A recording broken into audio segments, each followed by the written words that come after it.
could laying it up. You keep laying it up. Yeah. Well, what's up, ladies and gentlemen? This is Shane Davis. And I am Brandon Fountain. And Shane, tell them who we are. We're the Control Burn. That's it. That's us. You know what I almost did there? I don't know why. You ever just get urges to just Drive off the road. Something like that. Do you remember the New Age Outlaws? Of course. Ladies and gentlemen, boys and girls, children of all ages. I almost hit them with that. But then I decided that wouldn't be the best thing to do. You know, there's a whole generation of wrestling fans who have no clue who the Road Dogg Jesse James, the badass Billy Gunn is. I'm just saying, if you're a true blue through and through, and I don't know why I needed to rhyme that, but I had to finish it. You're on your Jesse James right now. I'm on my Jesse James right now. Yeah, yeah. I think I just channeled him. He's still alive and all, but no, I will say, like, because I watch now all these like old school guys are doing podcasts. And I've been seeing the Road Dogg. Like, he looks like shit. Don't watch Val Venus. The badass Billy Gunn looks the same. Like he stayed in shape, bro. Yeah. But Road Dogg, he looks like a Road Dogg would. Hold on. So, do you know about Val Venus's podcast? No, I don't think so. That was Val Venus was the hello, ladies. Yeah. Okay, epic. You're rapist, but epic. So imagine take a guess at what the subject matter of his podcast is. I'm gonna tell you, nothing to do with wrestling. Go. Poo-tang? I mean, that was like his lane. Poo-tang. Yeah. Sorry. No. So I don't know because I haven't watched all of it, but I can tell you that anybody that covers this particular topic I'm about to mention as in depth and as wildly as he has tells me that it's probably the theme of his podcast. I thought he died. You're blowing my mind right now. I think you're thinking of. Well, actually, Val Venus. I remember Val Venus is dead. I know he's not dead. Well, if you're watching a podcast. Well, here's the thing: Charlie Kirk, right? He did a full breakdown, and here's the thing, bro. On Val Venus, I have to go back and watch it now because it fucked my mind up so bad that everything that he said and the videos that he showed made perfect sense. I've got to now go watch and make sure that that's not AI and he's not, like being fed bad info, because if so, I legitimately think he's onto something. Crazy enough. Anywho, so have you heard about, all the conspiracy theories with Charlie Kirk, right? Yeah. Obviously, anytime somebody dies, conspiracy theory, right? However, his has been made more popular because Candace Owens has just decided to go, far left, and I don't mean politically, I mean like just woohoo, outer space, right? But she's, I guess, maintained that it was, he knew it was coming, he had a feeling it was coming, and that it was an inside job kind of thing. Right. I've heard, there's a million. Well, Eric is the handler.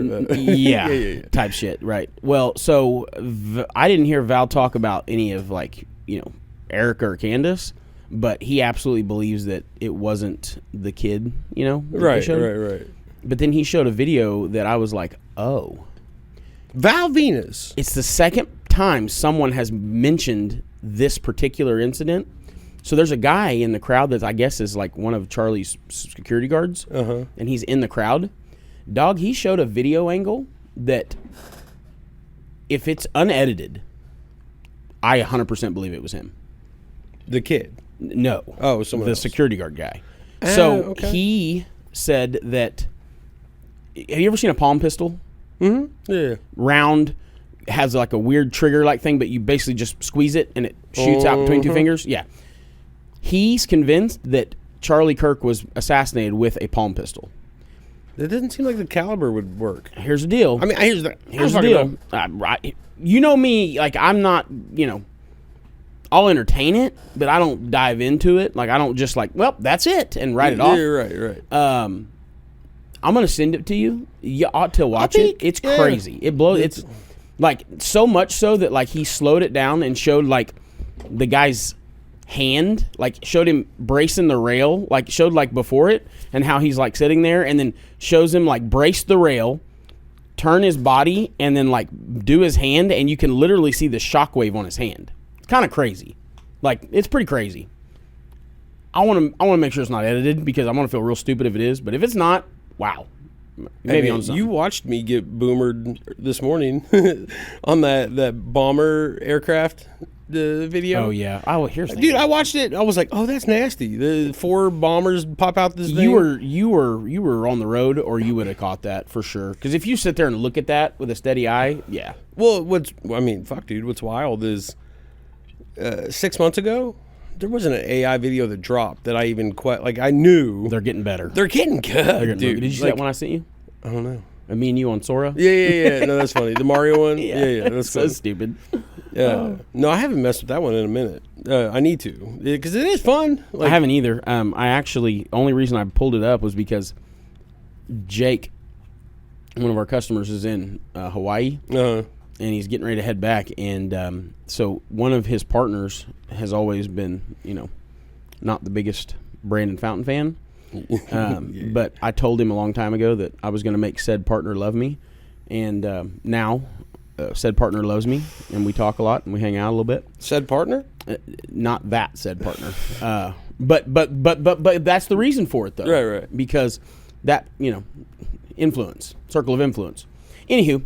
Moving right along. No, so before we started recording, we already went down 2 paths. But you were trying to you were schooling me on. We're gonna chase some squirrels today, brother. Amigo, Omegle, like Smeagol, but Omegle, his cousin. Omegle is an app so think of AOL chat rooms, right? We're thinking that we're going back. Well, right. Okay. I'm just putting your mind there. AOL Instant Messenger? Yeah, all right. So think of chat room. You've got mail. Think of random chat, but video. So you hit a button, you're on screen, a random person comes on the screen, you can, goodness gracious, you can talk to them. No, my kids have been busted on something like this. Wasn't it called something else? Well, there's a million different apps like it. Omegle was like the first, or I don't know if it was the first, but it was one of the most popular OG ones. Like, that's how Harry Mack got discovered. Fuck's Harry Mack. Yeah, I'm not. Cut. No, I'm just kidding. Harry Mack is probably the most popular, off the top freestyle rapper there is right now. White dude. See, there's too much, bro. He's the guy that you've seen his videos for sure. He tells people hey, can you give me 3 creative words to use in a freestyle for you? And then he lets people pick the words, and then he freestyles and uses those words. Super famous. Is he the fast guy? I seen somebody was doing trying to be faster than the Godzilla verse. Negative. I mean, he does it sounds familiar that way. He does some kind of sometimes he gets kind of quick with them, but yeah. Anywho, but so why are we talking about Omegle? I can't remember. Because you were about to tell me all about it, but I guess you made it seem like it was a big long story, and then I think there was something. We just hit it in about 4 seconds. You were trying to tell me something that you maybe did on there, or no, that wasn't it. You brought it up. You brought it up. Omegle. Yeah, I know. I just can't remember. There was a reason. That's gonna drive me nuts now. Oh well. What were we talking about before that? Man, I don't fucking know. Okay. Welcome to the Control Burn. It's Wednesday. Good to have y'all. It's a very dreary, rainy, shitty day. But for y'all, it's Friday. And I think it's still raining. Congratulations on your on your weekend. Yeah, we made it, y'all. We still got 2 more days to get to where y'all are right now. Think about that. Doesn't that blow your mind? Yeah. No, it's already been an Inception. No, I'm kidding. outrageous week. Hey, what do you think about Galactus joining us? How'd you get that guy? You gave it to me. No, I strong-armed you into buying it, though. Sure as hell did. Well, when those dropped, they only gave when the Fantastic Four movie came out, it's the popcorn bucket, is the exclusive popcorn bucket. They only gave what they tell us like 5 per movie theater, allegedly, something crazy. They probably sold us what they did, but that's all right. I can be sold sometimes. Well, we went to 2 different spots. Yeah, but we called a few. Well, dude, I begged them to hold it. Yeah, that one in Owasso. Well, they were like $80-$90. $85, Shane. I remember very. Here's the thing, guys. I'm not a trinket guy. Because when we went to go buy them, I got it.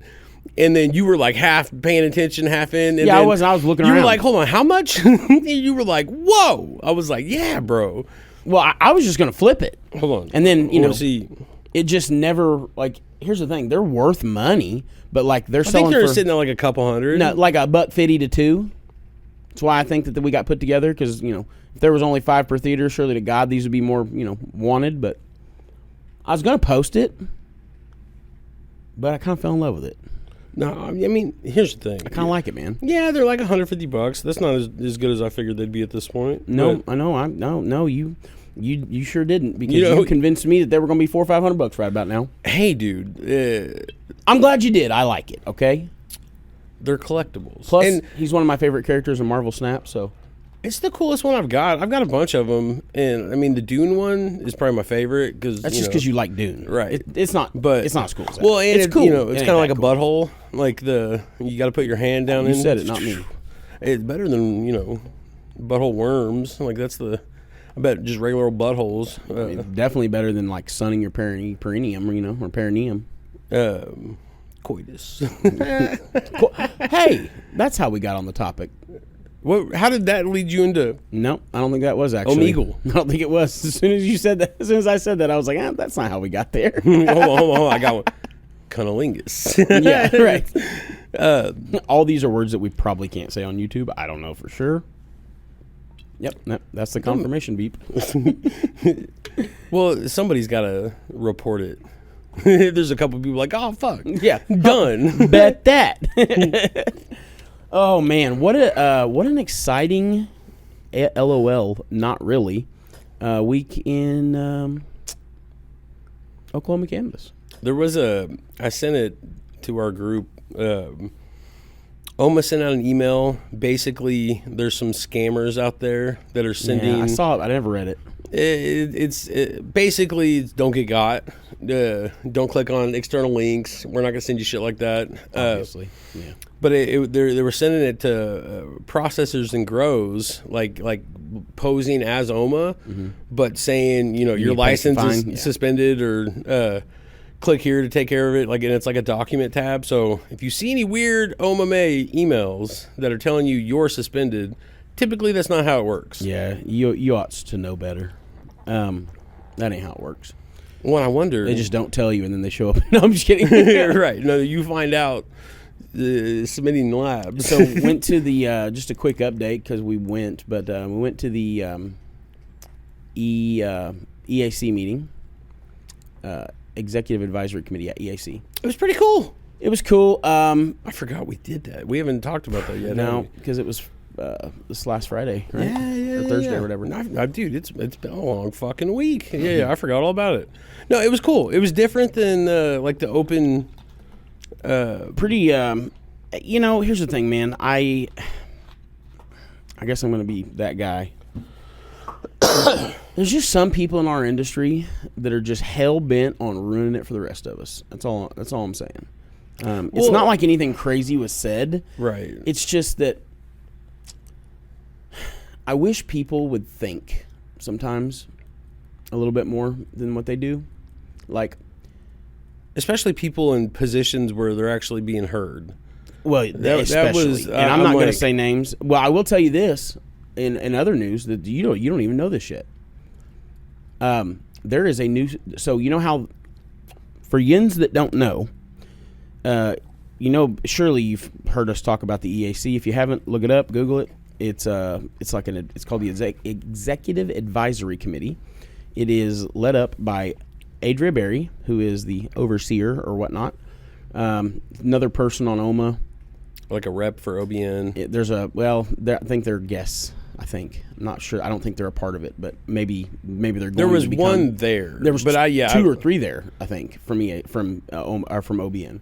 They kept referring to the one, like where we were sitting, like the closest to Yeah. Adrian Berry to the left from like our position. They kept referring to him, which was very like PC comments. And, like he didn't dive into anything. No. So they are.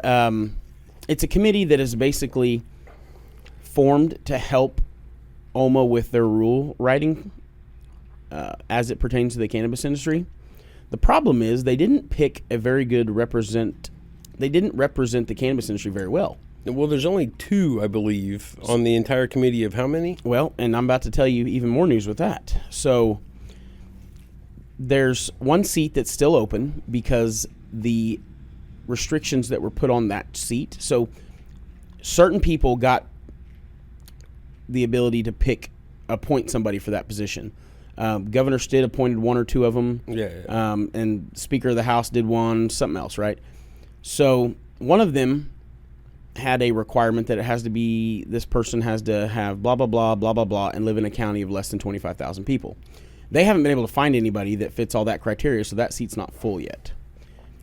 But now there's another seat open because one of the people that were at that meeting were removed from the EAC. No fucking way. I didn't hear this. Yep. Can you elaborate? I mean, so I don't want to... No, obviously don't name names, but was it like... The one that we're the closest related to. The one that we know the best. So, they are no longer on that seat. So there is now a spot open on that will be substantially easier to fill. And it can be somebody from Tulsa because the person that we knew from that committee was a Tulsa business. Why'd they get removed? Yeah. Mm-hmm. I'm assuming because they do. The whole point of this is to take a representation of every aspect of the state of Oklahoma, not just our industry, but every kind of other piece, right? But I would imagine if let's say you're on there, whoever you are, if you're under an investigation like the company that you actually own or represent, it would be tough to be on there. I mean, that makes sense. And you can say that without saying shit, but. It's I mean, it makes sense. Remind me after this. Yeah. No, I'm fucking curious. Yeah, it's wild. I think that I'm not a super fan of how the industry is represented on that committee. I really hope that somebody else gets on there that is a better representation. I mean, I'm just going to say it. We need somebody we need a processor on there. I really feel like. Dude.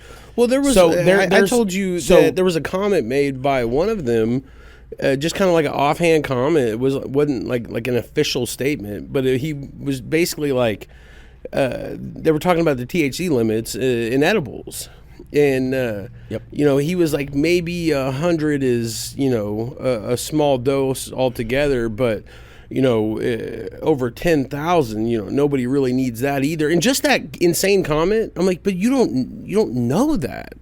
Like, we've all seen people who need thousands of milligrams for whatever the ailment is. Like, we've seen it. Like, the normal, regular person doesn't, right? Like, if I had 10,000, I'd be fucked for a month. It's what bothers me, man. It's because, but I'm not everybody. Like, I can't decide for everybody based on what would affect me. This isn't that kind of a thing. It's not Tylenol. It's crazy for anybody to make that statement and not know.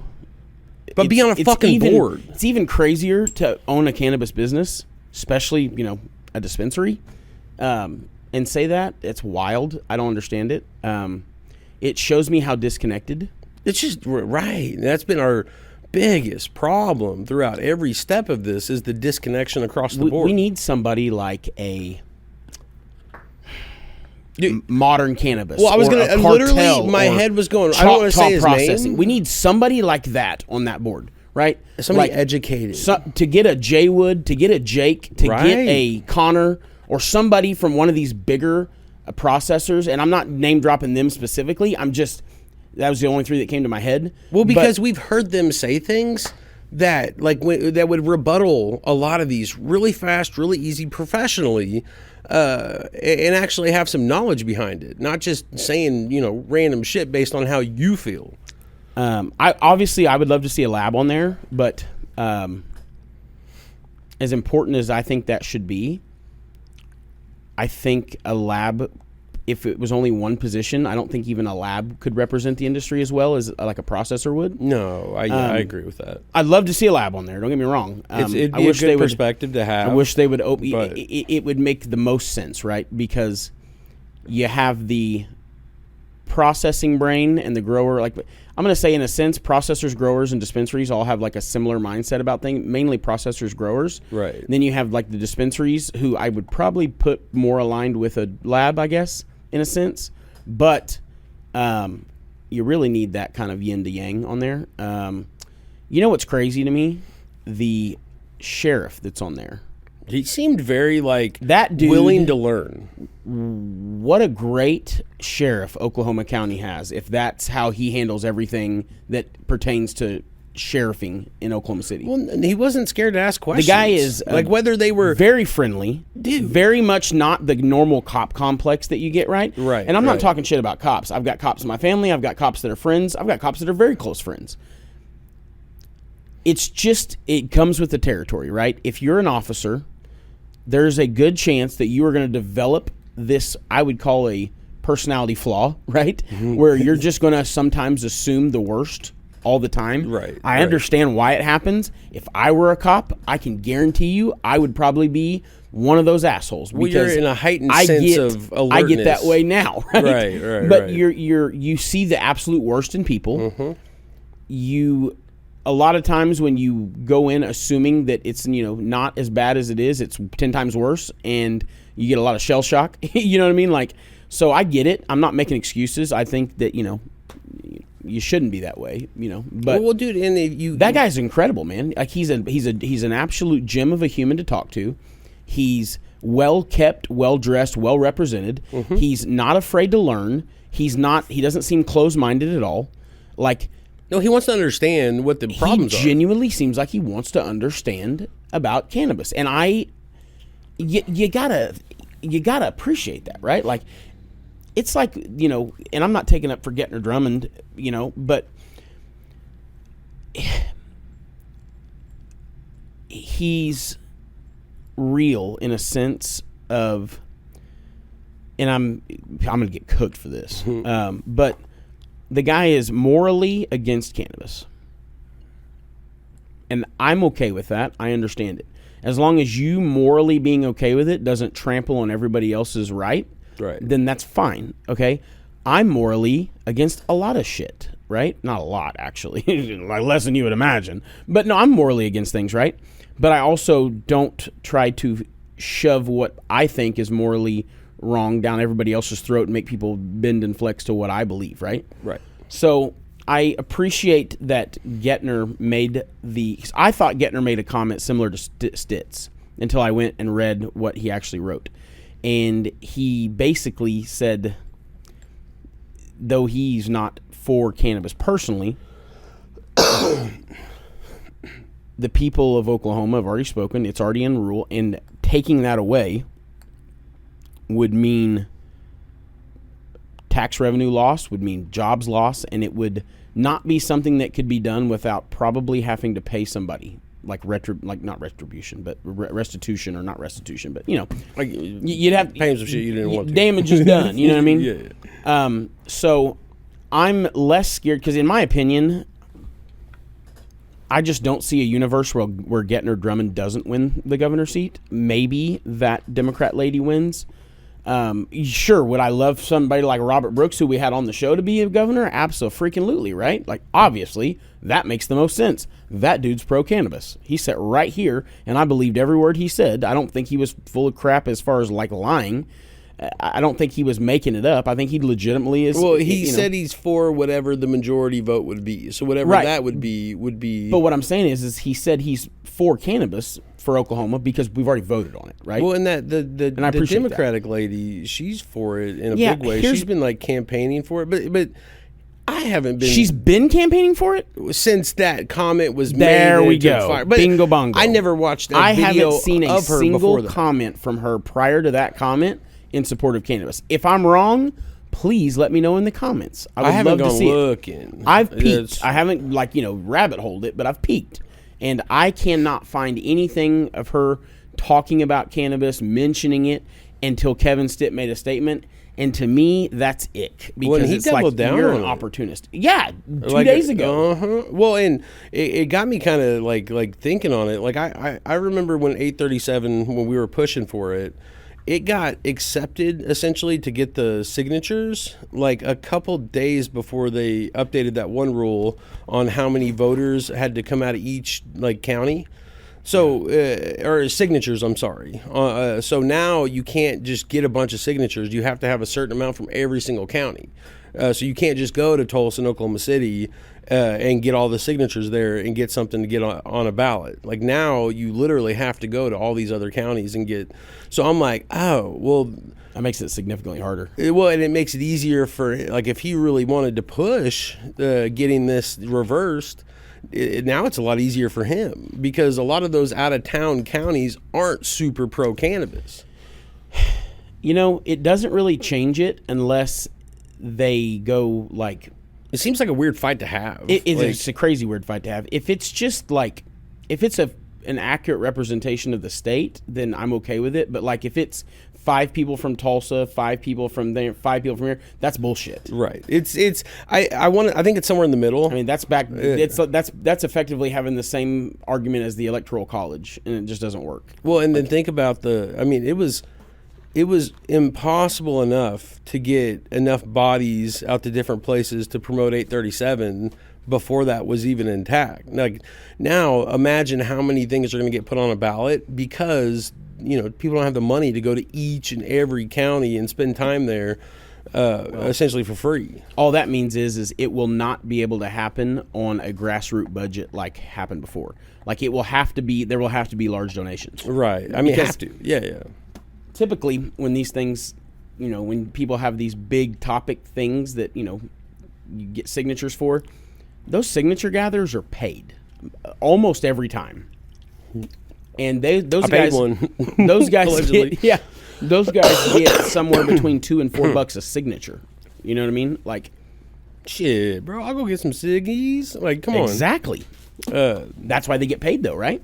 Yeah, think about it. You need. Let's say you need 300,000 signatures. Times that by 3. That's $900,000. Daddy's going to Disney World. Bro, you don't think I'd give me whatever we had 2 months, a month, something like that? I have lotion on my lips. I can get 300,000 signatures for almost anything. Put lotion on my hands, and then I wipe my lips, and now I got lotion on my lips, and I don't like the way it feels. What kind? Eucerin? You're just coming at me with all these different weird... I'm sorry, my vocabulary is quite large. How's that sound in the mic? Just like Dude, it sounds. Let's just say screw this podcast and let's just go ASMR and start doing ASMR videos. You can do that, and then I can cough. Do I have a good ASMR voice? I have. I think that's my affirmation. No, if you can't tell, I've got the same bullshit that everybody's got going around right now, where I have to spray Afrin in my nose 4 times a day. Don't do that. It's against the recommended limit. Well, dude, no, hold on. So Cameron tried to explain this to me. I still don't really fucking understand it. So when you look at Afrin, the nose things, it says do not use them more than twice in like a 24-hour period, and not more than 3 days in a row. And then she was like, yeah, because you can, become addicted. Like I'm like, hold on, like you can actually become like physically dependent upon it, or is it more like a habitual? Like help me out here. I don't understand. So my doctor explained it to me this way. Because it works great. It's phenomenal. So I don't know about the actual physical addiction thing. I would probably guess it would mean like there would be some sort of chemical addiction. It probably wouldn't manifest super heavy in your brain. Like you wouldn't like, oh, I need me some Afrin. But I know that it does have this effect. So if you use it too much, what happens is your nose, if I understood correctly, and maybe I'm dead ass wrong here, disclaimer, we're not doctors. This isn't medical advice. And if you believe everything we say, you're a tard. Moving right along.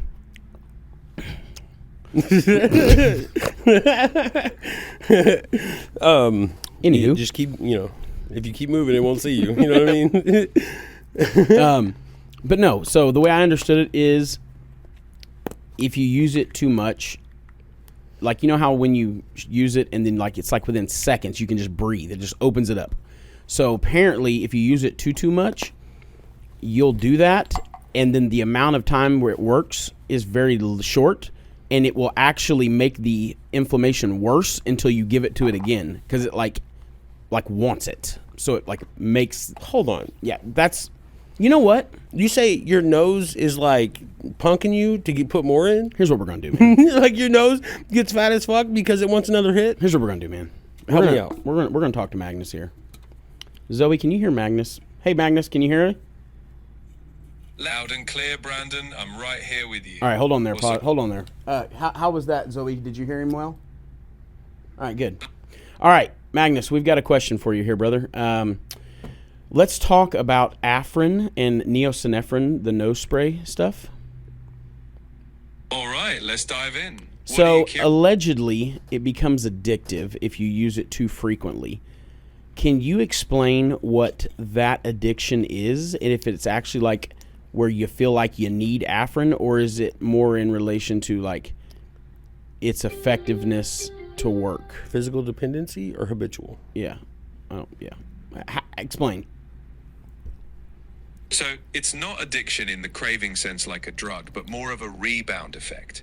When you use something like Afrin too long, your nose gets used to it. When you stop, your blood vessels swell back up even more than before, making you feel super congested. That cycle makes you feel like you need it. Really, your nose is just begging to return to normal. Okay. So I was right. What kind of magic bullshit is that? Love that I'm right. Because I was really recollecting that conversation from like 3 years ago when my doctor told me not to use too much of that. So good for me. I've been using it a lot. Can I get some props, dog? I pretty much nailed that. No, I mean, that's what. Okay, all right. I thought you were about to. I thought you were about to dispute it. I mean, here's the thing. We both know we're about to have to cut. Okay? You and Magnus rehearsed that out in the. I just had a feeling it was going to come up on the podcast. Yeah. No, but yeah, no. Isn't that crazy? No, I've been using it because my shit is so bad that I'll do it and then wait like a minute and then do it again after it opens to like open it even more. So like I've been using it. That's crazy. Why do you do that? Because I'm stopped up. But if it's open, why do you need to open it more? Because it's not all the way open. I'm at the point where, and if you understand what I'm saying, God bless you. But when I blow my nose, like the decompression is like whistles for like a good 15, 30 seconds of just like, oh, it's awful. You know what's crazy? You have your nasal cavity is like right here on your face, and it's underneath the bone, but that's really, really soft bone right there. If you take your fingers and you just push really hard right here, you can actually like my cheeks cave in, make some shit happen. Yeah. Well, but like if you're really congested, like right now, like push really hard right here next to your nose, and you can actually like feel like release. I will not try it seriously. I won't. You're not gonna get me to fuck with my. You have to understand how Shane's brain works. In Shane's brain, I may be telling the truth or I may be punking him, but either way, if he does it, I get a chuckle. Yeah, and it will not be on camera. I'll do that shit on my drive home. I was gonna say when he leaves here, he's gonna be in that mirror pushing on that face. Yeah, when I'm driving, and none of y'all will get to appreciate that. But it's just like my pop on your inner eardrum thing. Talk all the smack about it you want, but it's the best ever. Bro, so a real chiropractor, like my chiropractor that I go to now is great. He's phenomenal, right? He's really good. Love him to death. Funny dude. He fits what I need because you know me, like for someone to like, they got to be in my circle. I got to have a relationship with them. You know what I mean? Pause. But I got to be in my circle type thing. So I went to school with a guy named Jorn Whitley. He got super Facebook famous, and now I think he's just like all social media platform famous because he's like TikTok, Instagram is crazy. But he's like an animal chiropractor. And so if you've ever scrolled Facebook or TikTok and you've seen like an animal chiropractor working on like crazy stuff, like lots of horses and stuff like that, but like giraffes, snakes, lion cubs and stuff like that, and it's not a Russian dude, it's probably Dr. Jorn Whitley. Oh, you go to an animal chiropractor? Nah, my boy. He started as a regular human chiropractor. But then he shifted to it's not that he shifted. He's like... You said lion cubs. I'll show you. And you said snakes? Yes. 100%. He cracks up snakes? Yes. So, bro, most he's people one I know of those don't even go to guys. the vet, let alone You ever chiropractor. met those people that are like, they love the continuing education, like they just always want to be in school, always want to be learning? Like, it's not me. Like, I love to learn. I say we like learning. Well, like, yes, I mean, but we're I mean, not like, going full-time, full clip. But I'm talking about like college-wise. Like, they're just like, he's like one of those gold star people. He's trying to be a master of that craft. One of those gold star kids. We like that to know a you little bit drive you about nuts, everything. right? That's him. So he went balls to the wall on chiropractor, and then just decided that he's just never going to stop learning. So he's always going to school, always going to continuing education. He's just that dude. Sold him a truck hadn't seen him in forever because, you know, he was a couple of years older than me. Sold him a truck at Glover because his sister, which I didn't even know until a few days before, realized that I was like, holy shit, I know your brother. And talked to him on the phone, chopped it up. Then he came down, bought a truck, and he was telling me about his chiropractor thing. And then it was right around that time where he started getting famous on Facebook over it. Yeah, dude, he's got like hundreds of thousands of followers. It's crazy. He's got videos that have had like 20 million views, have been ripped by other people and like used, and yeah, it's crazy. But yeah, check him out, Dr. Jordan Whitley, super cool. But anyways, when I was at Glover, he used to, when he would come in town or he would come through or come to see his sister, he would bring his little table and he would just come adjust me there at the car lot, the dealership. And he was the only chiropractor to ever pop my inner ear. Really weird. And I was like, well, what's this do? But I had a sniffle or some, like, you know, congestion or whatever. And he was like, oh, I can fix that. And he grabbed my ear and was like, yoink. And I was like, no, I know. And I heard it. And because I did it to you. Yeah. And when he did it, I was like, what is this sorcery? Well, dude, that, you know, within 20 or 30 minutes, my shit just started draining, right? Bro, the next day I literally woke up. Like, you know how when you're finally starting to get better, you kind of almost get a secondary sickness from all the stuff that ran down your throat, like sore throat, kind of. That happened. I woke up the next day and I was just better. And yeah, dude. So I asked him to show me how he did it, and I do that to myself probably once or twice a month. And it's just the best, dude. When you're sick, you freaking pop that inner ear and all that stuff drains, and you can just like your hearing gets better. It's just what a freaking magical little No, trick some that people kind of like scoff at chiropractor. Like, it's like not like a real science. But here's the thing, dude. Maybe not in the traditional sense, but I know, like, I used to have migraines really bad, and my dad sent me to one. And I mean, I only went like a few times, and literally they went away. Like, it crazy. It worked for that. Here's the thing, man. So some chiropractors have given all chiropractors a bad name because there are chiropractors that do more than what they should do. Well, there's a low bar of entry. Yeah, I think so, right? I think a lot of them aren't working on their craft. Like, Sure. like you know, you might get the the degree, I guess, or the license, but no. I think you have to have the degree no matter what, but to be a chiropractor, It's like it's a different path. Like, you're not going to a traditional. I mean, you probably can, but you don't have to have like a medical bachelor's. school. No, I know that. What? Yeah, it's not a traditional medicine. I can't believe that. Hold on. Yeah, it's a different thing. It's like it's closer to hair salon shit. Magnus, Shane says you don't have to have a bachelor's degree to be a chiropractor. Is he wrong or right? Shane's not totally off base, but it's a bit more nuanced. You don't specifically need a bachelor's degree before starting, but you do need a good chunk of undergrad credits, often around 3 years, before entering a chiropractic program. In practice, most folks do end up with a bachelor's along the way, but technically, some programs let you roll those undergrad credits into your chiropractic What's training. the shortest amount of time I can go to college and be a chiropractor? Or word it different. Don't say college exactly, because I think there's a path where it's not traditional college. Hold on. Can you even become a chiropractor without going to college? You'll always need higher education, but it's not always the traditional college degree path. Typically, you start with around 3 years of undergraduate coursework in sciences and then go into a Doctor of Chiropractic program, usually another 3 to 4 years. So it's at least around 6 to 7 years total, but the first portion might not have to be a full bachelor's degree. It's definitely a professional academic route, though. It's not medical school, though. Is it a medical school? Nope, it's not medical school. Chiropractors earn a Doctor of Chiropractic DC degree, which is a separate professional path.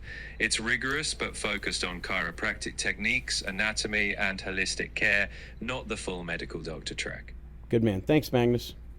Yeah, it's a different. So I'm going to give you a half point because you were pretty much right, but I think you were insinuating a little bit heavy, and I think you were. I don't know. I guess you were right. Well, I mean, I hate saying that. It's not considered like a traditional medicine. Yeah. And like when you become a doctor in that, you're not like an MD or a DMD or whatever. Right, like right. it's a different thing. I think that there are people in this world that would say that chiropractors saved their lives. I've met Straight people up. like Yeah. that. I think that it's like not something that you can go to once or twice and get healed from anything. It's like there's usually always a bigger problem, right, that needs to be handled, unless it's just like,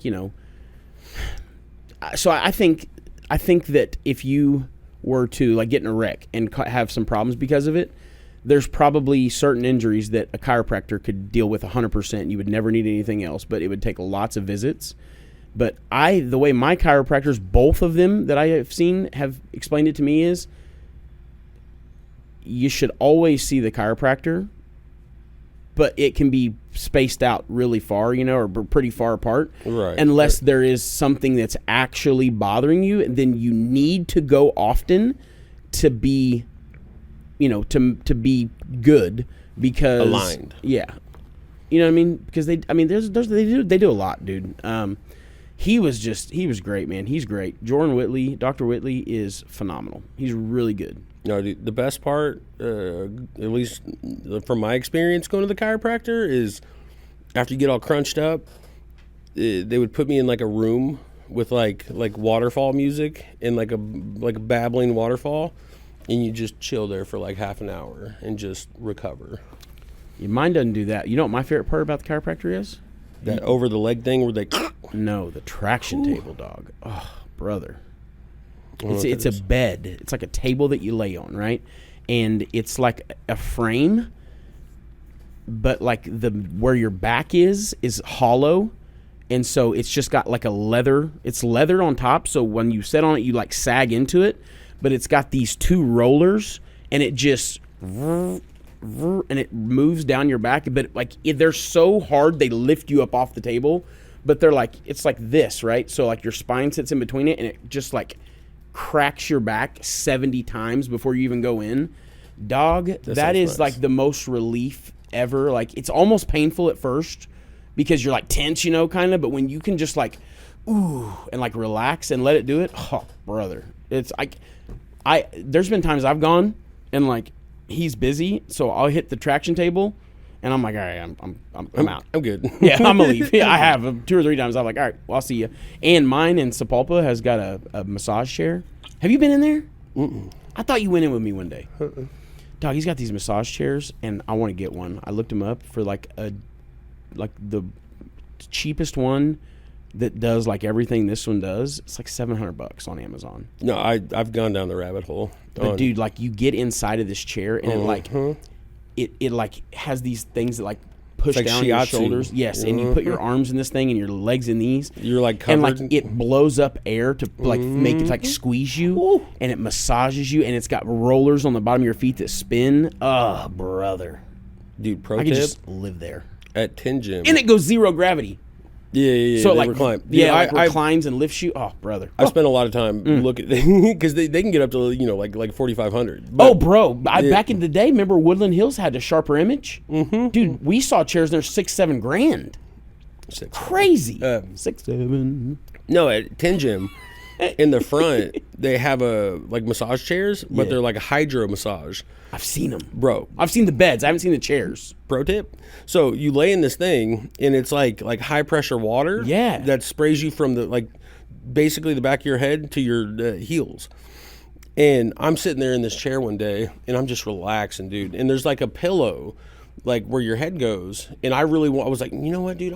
Because you could barely feel it in your head, dude. It popped my head like several times. Like it was aggressive. I was like, oh shit. Put the pillow back. Looked around. It was like, did anybody watch that?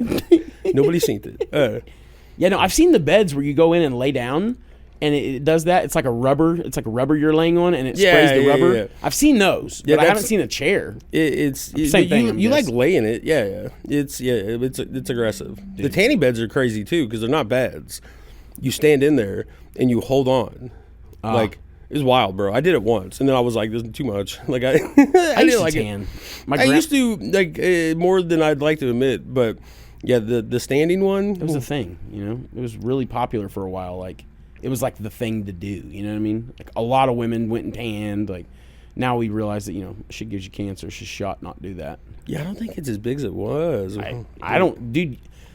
If you think about it, when we were younger, dude, you used to see tanning salons everywhere. Well, there's a lot of orange bitches out there. Ever see tanning? Well, that's because now there's like lotion that you can put on and get a similar effect. Well, you got to think too. We're kind of aged out of really giving a fuck about that too much. That's fair. We got bills and shit. Right. Yeah. Oh, it's about to be summer. Dude, can I tell you, man? I'm struggling with something. What's that? Thank you for saying that so convincingly. I appreciate that. I feel like you're full of shit, but you sold me. Like you sold me on the fact that you were concerned. I got you a electrolyte beverage. Thank you. I appreciate you. Looking out. Good man. Sorry for the talk you have to go home and have. Fucking kids, bro. So, dude, my hair, bro.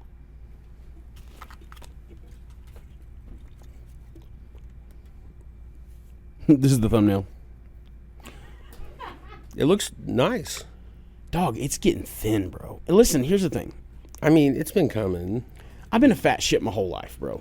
All right? I haven't had a whole lot to just, As soon as you start losing weight, the hair just... Dog, that's what I'm saying, man. I've always had good hair. Always. I've had good hair. So no matter, dude, at my highest, at 465, your boy was big as shit. Couldn't see my winky without putting a mirror on the ground and walking over it, okay? But by God, my hair was on fleek, okay? And I don't think that's the thing we say anymore, but still. My hair always had good hair. Your hair was mogging. I had mogging ass hair. I've never heard that term before, but I hope that's the bad one. No, that's was good when you're flexing. Yeah, when you have something nice you want to flex. Well, my hair was mogging, dog, and I start losing all this weight. I feel like I'm like, in a sense, I feel like I'm better looking than I've ever been. Like here's the thing. I'm sure there's some women watching like, bah, but. What I'm saying is that I used to be a fat shit and even fatter shit. Hold on. I think it should be pointed out. You're wearing a 2X shirt right now, like doggy. You're wearing a 2X shirt right now. I mean, I ain't never wore 2X. Dude, maybe when I was in like that's high a big school. deal. Yeah, it's a good shirt too. No, I mean your hair doesn't look like.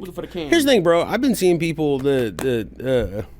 Thanks, guys. Thanks, Connor. Are thinning out, but they're really hanging on to it. You know what I mean? Like, yeah. Look, okay. So I've always had the receding. I've always been able to see my receding hairline. Yeah, you got the Vegeta. From the time I was like 20, I was like, oh, I'm going to be crawling back there. And then if you see my father, or saw my father before he passed, he had the same hairline except for it was back about 4 more inches, right? Right. So I always knew that my genetics were like, damn, gonna have a receding hairline, gonna be bald one day.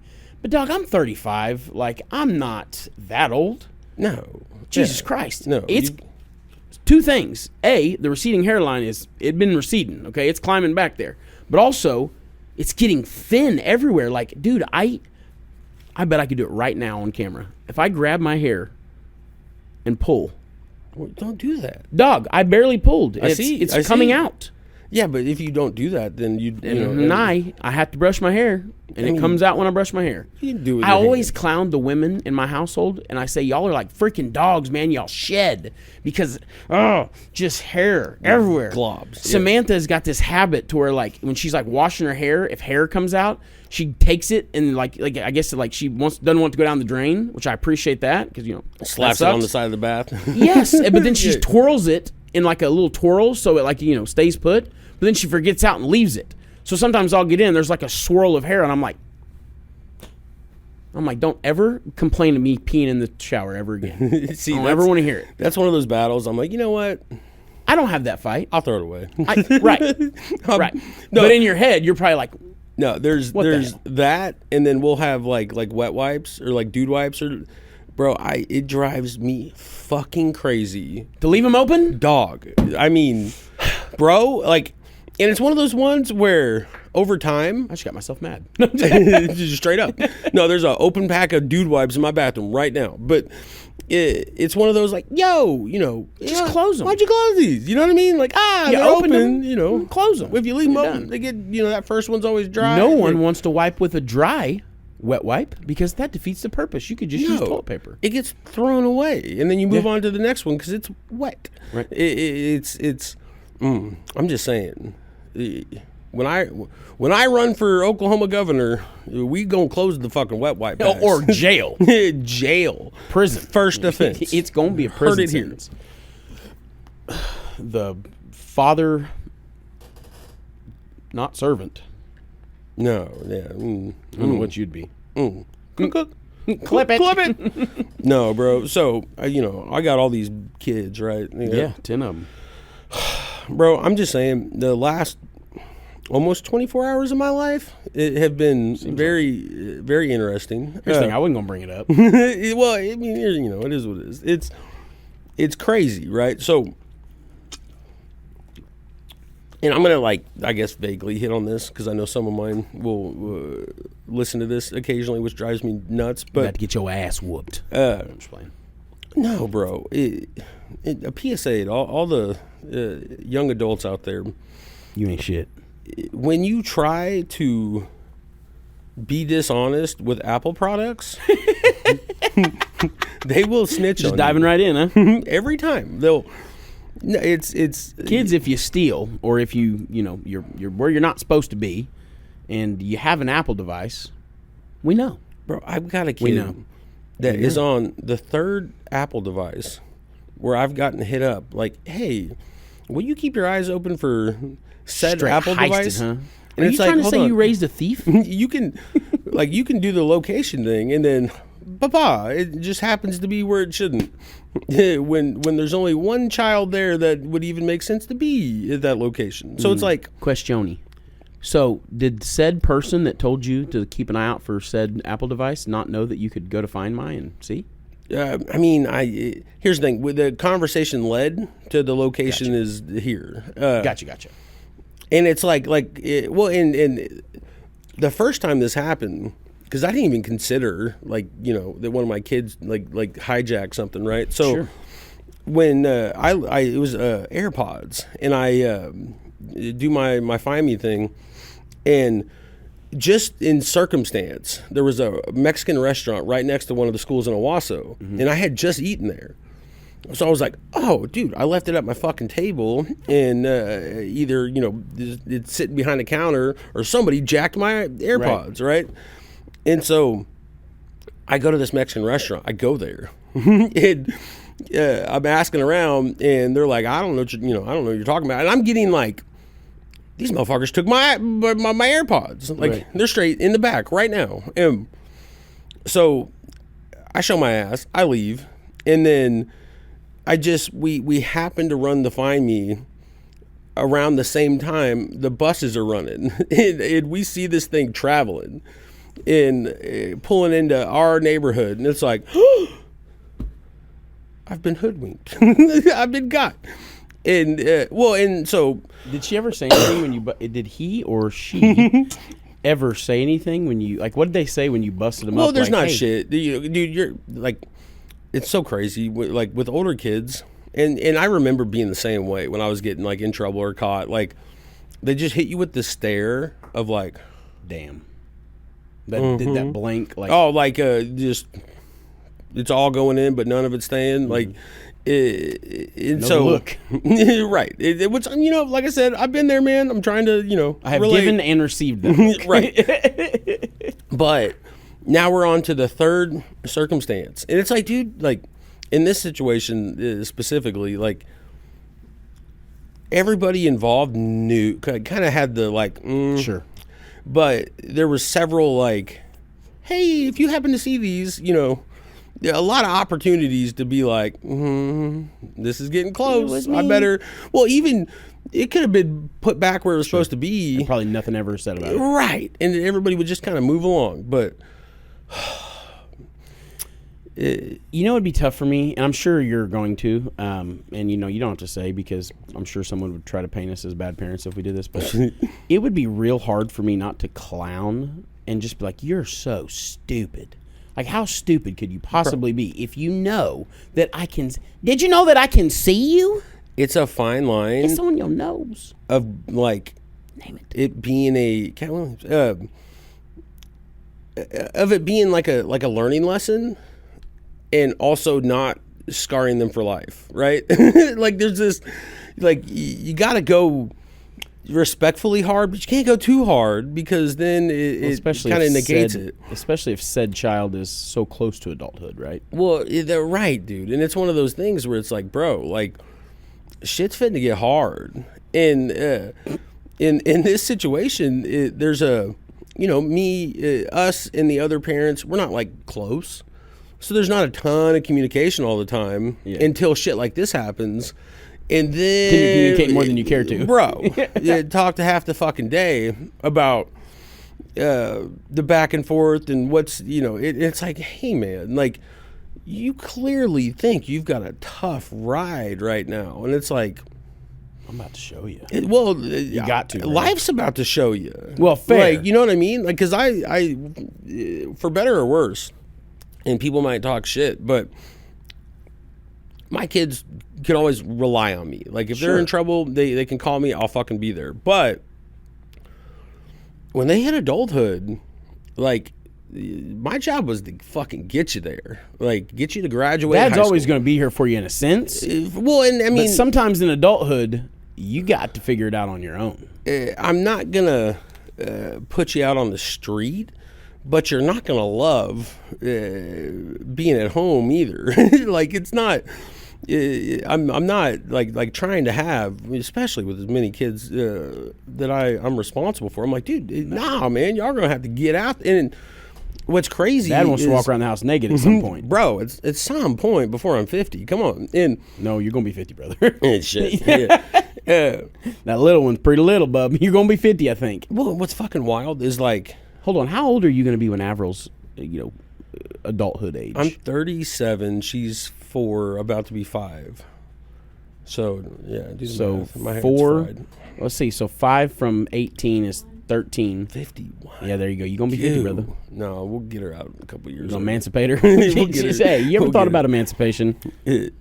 No, dude. And in these moments, me and her, 'cause she's still like my buddy. Yeah. I'm like, hey man, don't ever fucking do this kind of shit. Like, She's like, we're "No, of we course can not, we can Dad." we can talk about anything, right? Like, Right. we're good. And it's funny too, because this is my fault, but I've always called her the boss. And it, like, in these moments, like, I was getting onto a couple of them the other day, and she was like right behind me, like, and yeah, don't be doing that. I'm like, hey man, Stop. Go.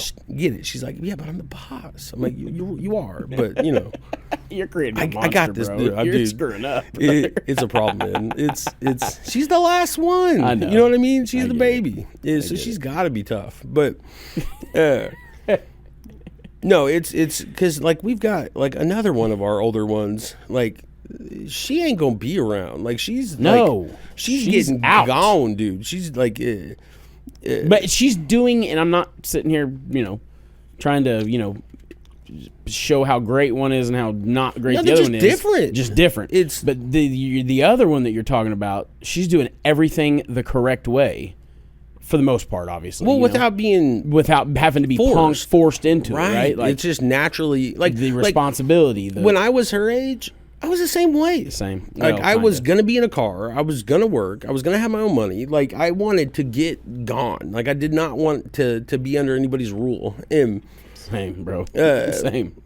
and the one that's fucking up right now, she's like the funnest one to hang out with. Like human to human, she's great. Goofy, Dude, fun. she's just easy to talk to. She's always fun. Like, Very loving and accepting of things. Just she's like a natural, just like caring person. Yes. Like she's always trying to make sure everybody's cool, but she's got this dark side. I love the way he fucked. has this dark side. Yeah. So you're describing a serial killer, FYI. No, I'm just playing. FBI, if you're watching this, pay no mind. Keep an eye. No, I'm just kidding. Cash, take a peek. No, and what's wild is, as of this recording, which I mean at this point now she knows, but this was all. Oh my Did you God, confirm dude. that it's out? No, Or you're just pretty sure? I don't know what's happening at my house right now. be a It could be bloodbath. mayhem. It's so basically. She got home like around 3:30, and Yeah, we've been kind of busy since right before then or right around then, and so. And you've been radio silence this whole time? This whole I let my wife know. I'm like, hey, I'm going to be in the studio around that time. Like, if you want to pump the brakes and wait till I'm out, like, we can tackle this together. Shane, there's a high chance that either your wife or that child is unalived at this point. Dude, I don't know. The The child is a little bit bigger than the wife, so I don't know. Maybe, but the wife's kind of feisty, so maybe she. No, it was funny. In the middle of it, she was like, "Bro, 10 years ago, I'm at a high otter." I'm like, "Fair. Times have changed so fast." But she feels betrayed. Well, yeah, it's a bummer because I came from like a split up family. Everybody's like, "What the hell are they talking about?" You're right, speaking in code. No, man, I had like my parents divorced when I was really young, and it's just really easy to do, like especially when your parents aren't cool, to like play the sympathy card at both places if you're going back and forth. Bro, who are you talking to? I'm the master. I was a master manipulator between my grandparents and my mom back in those days. Oh my What? As long as you God. keep everybody away from each other, Right. it works. Yeah. But then that moment first happens time they talk. where everybody breaks bread, and because it You're was ousted. even it was communicated like what if they came over and we were just all there, just intervention time. I was like, no, I don't like that. Let's not. Oh, I think that's good, dude. It's That's good, bro. a lot. It'd be It's a lot. It's It's a lot. I agree. We'll see. I mean, here's the thing, bro. I'm at a point where it's not even what's the old like. I'm not mad. I'm disappointed. Facts. Like I'm over getting mad. I'm like, There was a point in my life where when one of my grandparents or parents told me that, I was like, damn it. no, that was What because have I done? my mom was a wild card. So was yours. Like our moms were loud and feisty, but the moments where we fucked up so bad where that didn't come out, those are the moments where you're like, uh-oh, I guess I'll go to bed. Like, like, oh man, I broke her. I broke them. Ugh. There was those times too. No, straight up, dude. It's funny, like, just how calm you get. Like, you just get a little, like, things, like, they brush off easier. They're kind of like, something was bound to happen. It's easier to handle stressful shit. Like we've had kids that, go through like breakups or whatever, and it's like the world's ending, and it's like, man, You're gonna be all right. you'd be fine. It's gonna be all right. It's good. It's good. I know it sucks. The sun's gonna come out tomorrow. Bet your bottom dollar that tomorrow. Oh man. Dude. No, I wanted to bring this up before we go. John Kuba's a fan of the show. You gotta love him, dude. Dude, He's so funny. so there's a video clip going around that The pin with the waiter. no, so I don't understand that. Wally Lawrence, Wally Carey. Yes. So he posted this video on his social, but I saw it. John Kumba shared it and said, like, what in the holy hell, like, what in the holy black market hell is this? But Bro, it's like a box of a bunch of pharmacated concentrates. Yes. And, like, there was a couple other brands in there I couldn't make out. But they're all theirs. Well, and so... I'm pretty sure those were all pharmacated brands because the slush, that's also pharmacated.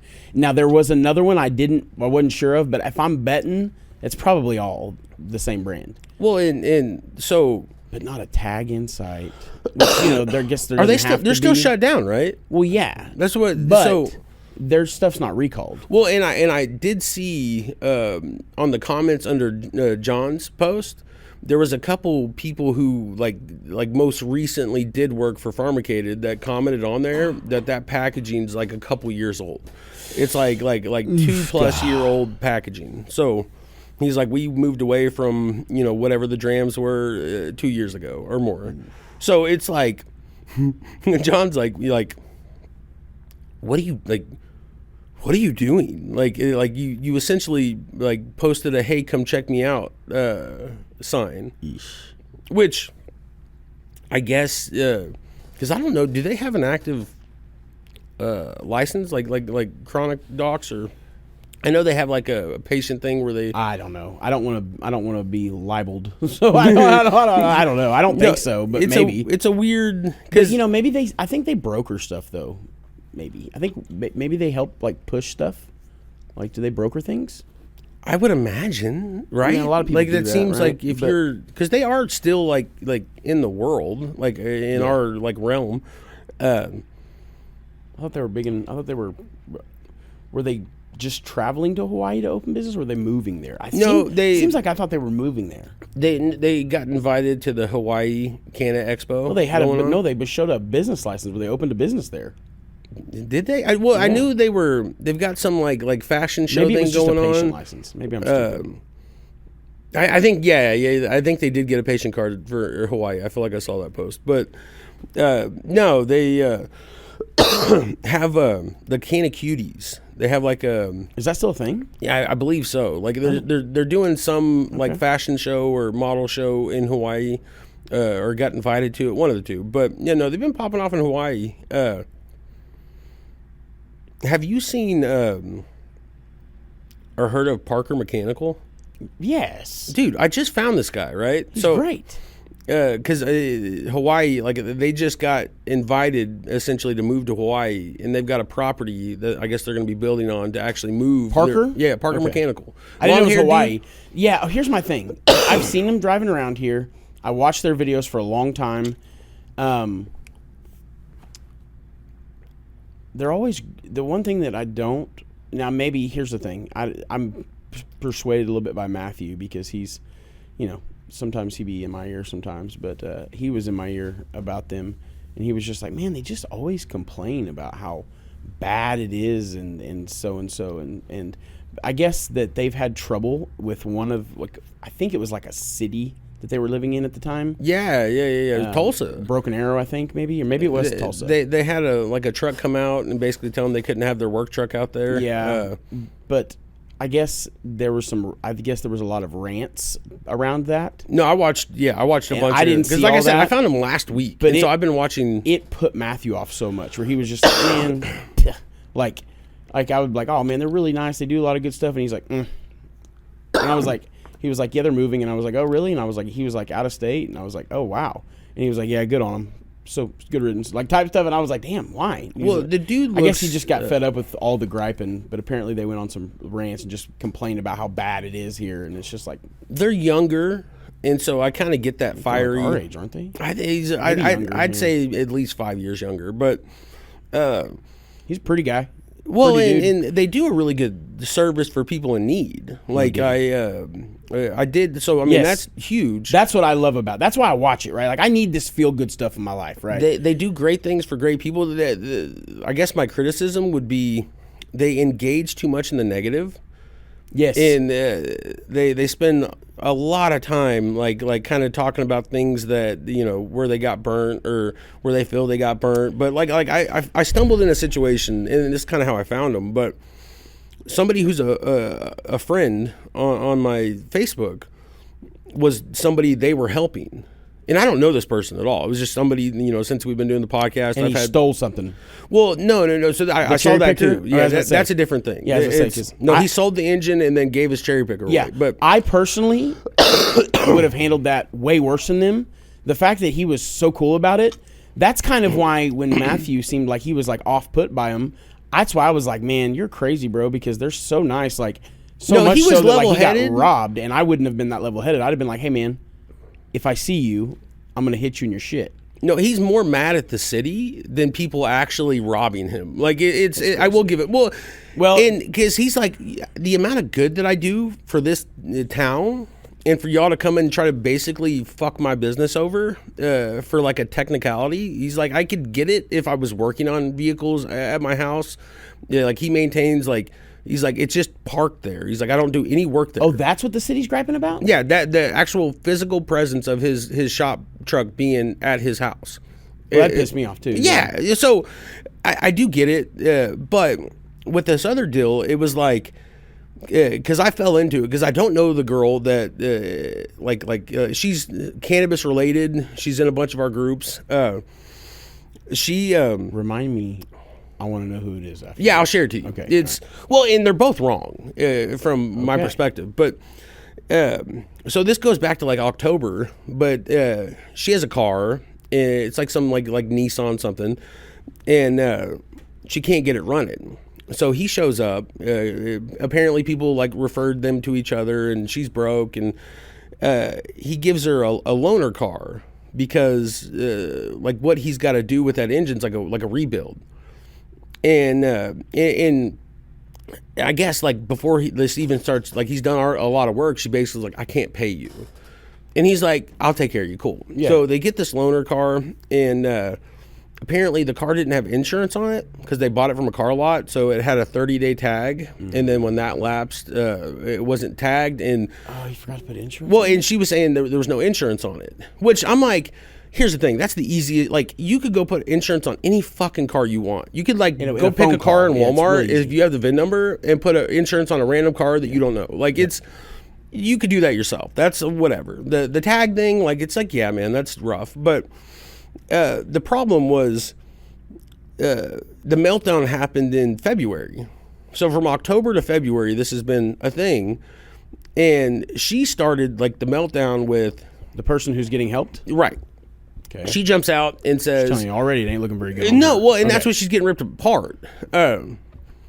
Because she makes all these complaining posts about, like, how they've been bullshitting her and they're not showing up when they say, and they're essentially not doing anything. And she's got this car that's not hers, that's not tagged, that she can't drive around because she doesn't want to be responsible for getting that thing impounded or whatever. Like you had a car that you couldn't drive around before, too.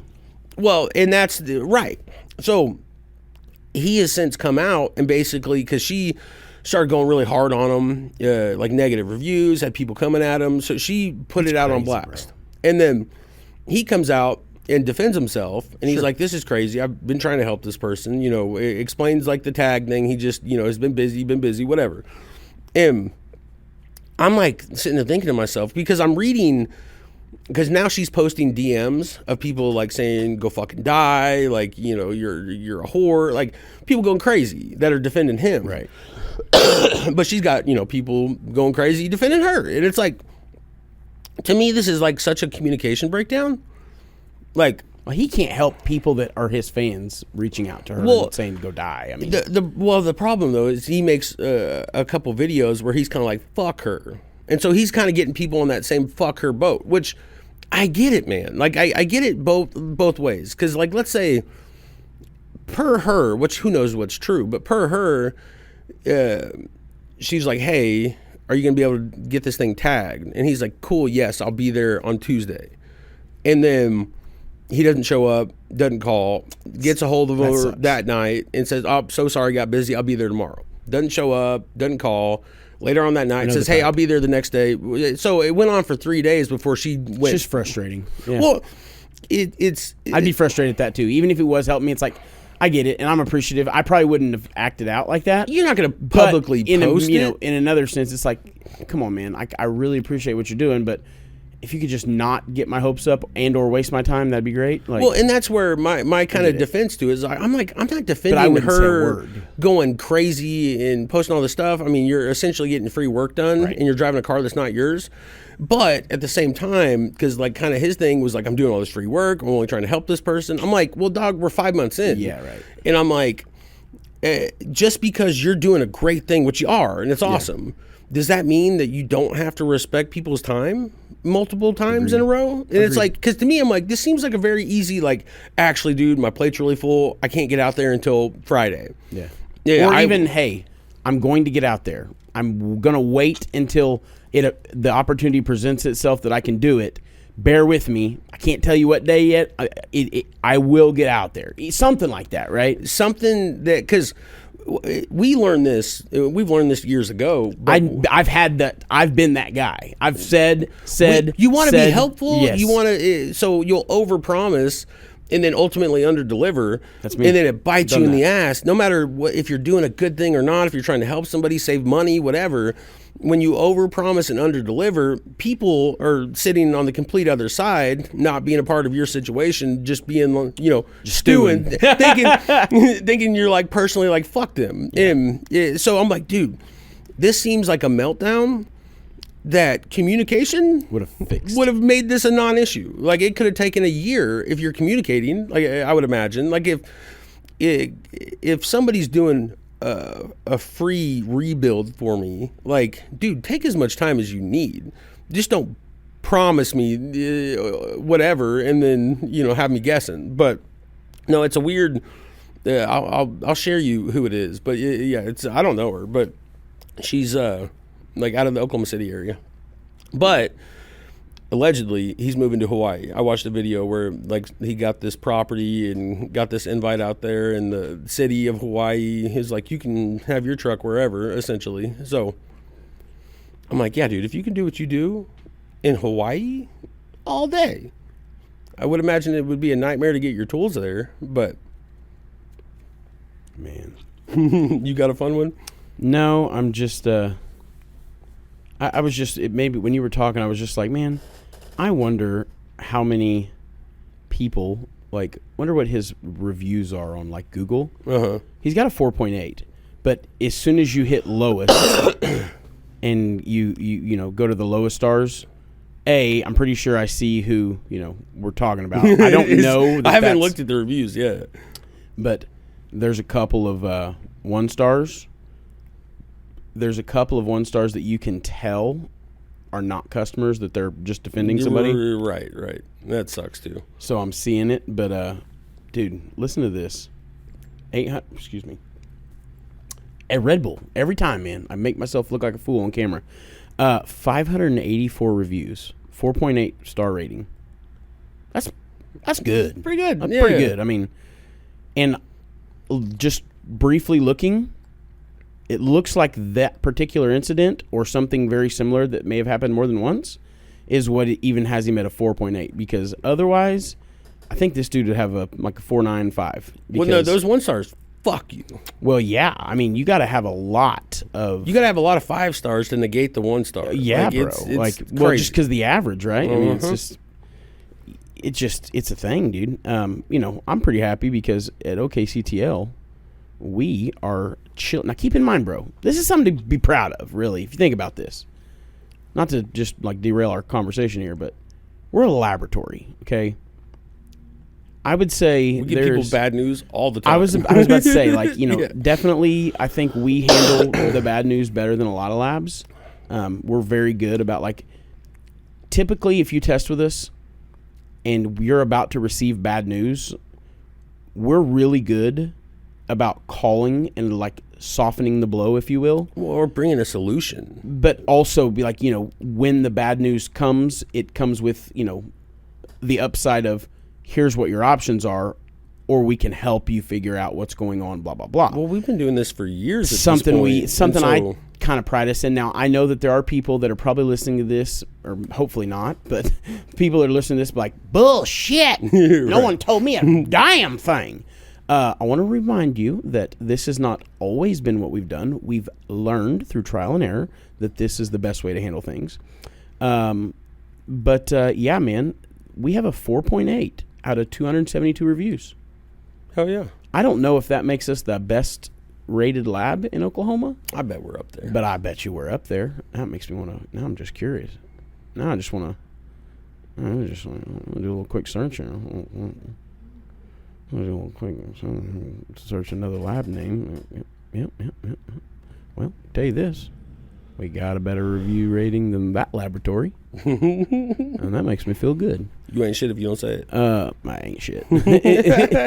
That made me want to look at another one. Anyway, yeah, man. So, what a week. Sorry about your kids being shitty. Oh, they're great. Sorry about that. Dude, this industry's got to come together for sure. We've got to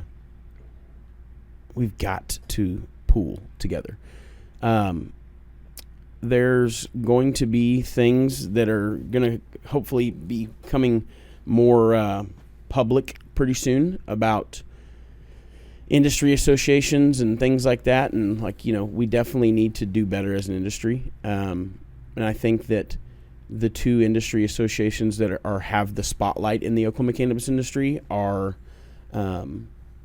good at everything that they are, intending on doing. Obviously, you've got the PCA, you've got the OCIA. The PCA is very big on education, and then you've got the OCIA, who's very big on the legislative side. I would, I'm sure I've talked about this before. I've even had this cut out of a few episodes. I was going to say, it's always at the end. It's always at the end. Start going for the things nobody here's the thing, man. You guys might not even hear this, right? Because I might just decide, you know what, let's just cut that out. No, I'm just kidding. No, I'm not going to go hard. I'm not going to say anything crazy. I would like to see all of the industry associations merge together to make one unified voice. That'd be cool. It doesn't appear that is going to happen. So I think that I've heard some talks. Maybe I'm involved in those talks. I don't know.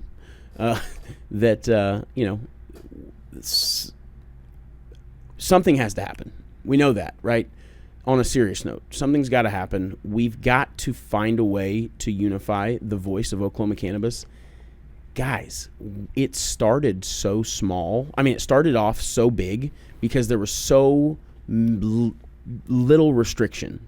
And the barrier of entry, whatever you want to call it, I just totally had a stroke or brain fart right there, but was very low to start. Yeah. And anybody and everybody. And, we made this giant bubble that it is safe to say has popped, and it is deflating.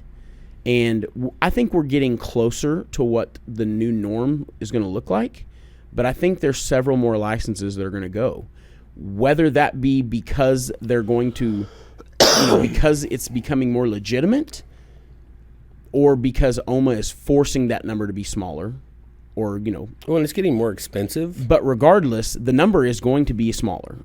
It's smaller now than it was by a lot. Oh my God. And I feel like it's going to get even smaller. Well, you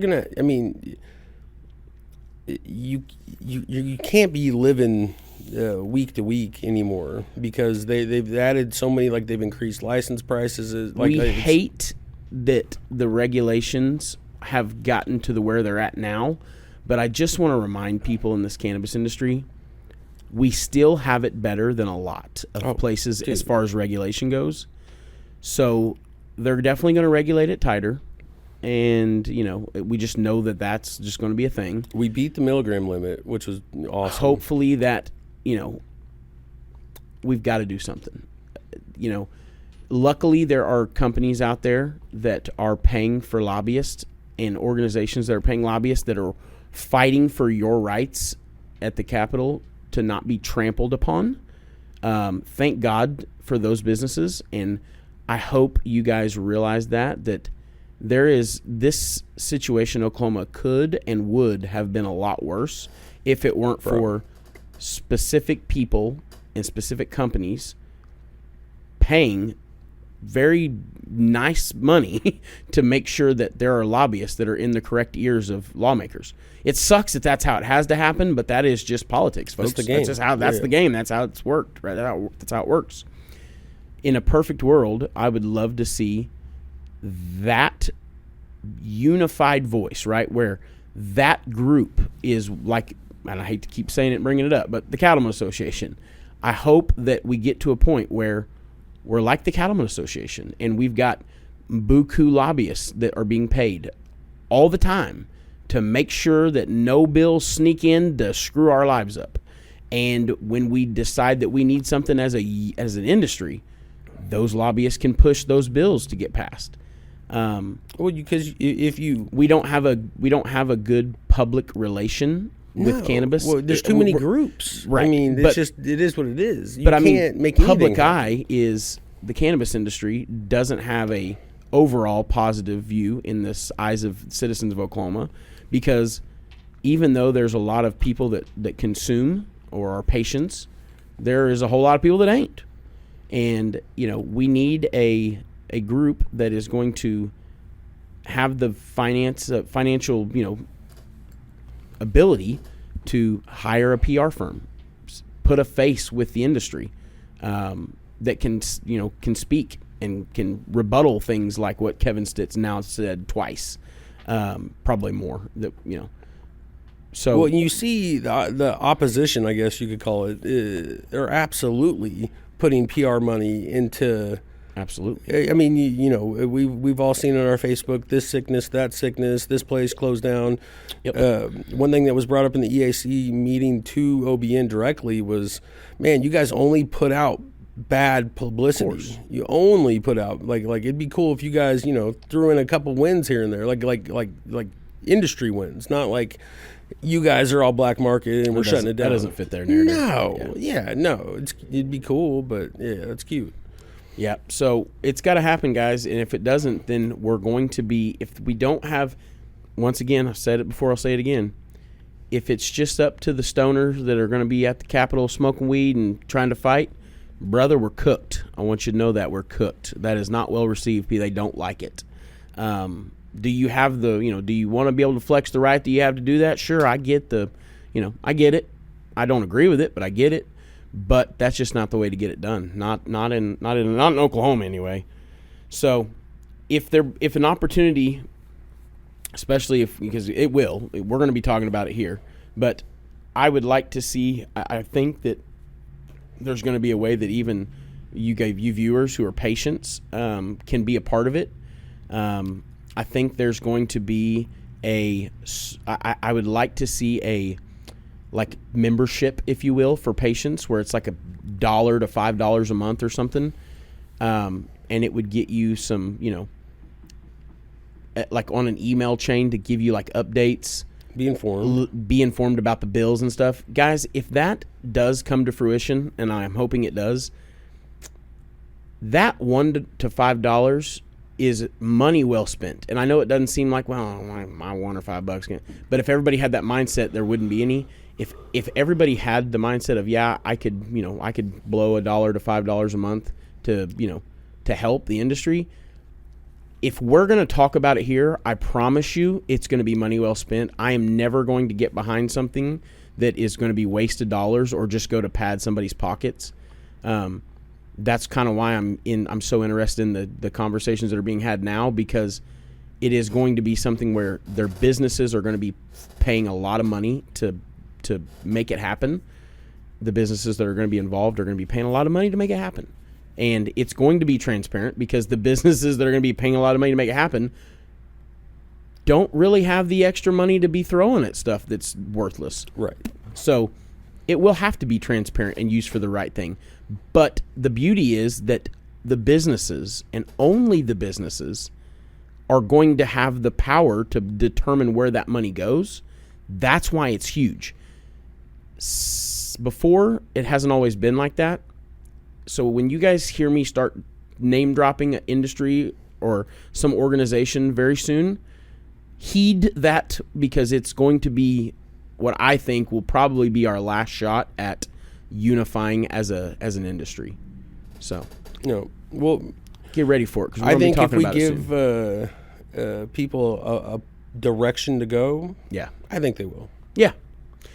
I don't really have anything else. I want us all to have a phenomenal week. Hopefully when you're watching this, it's not rainy and cold and dreary outside, but the forecast, it may even tornado-y. Yum. Gotta love that in March.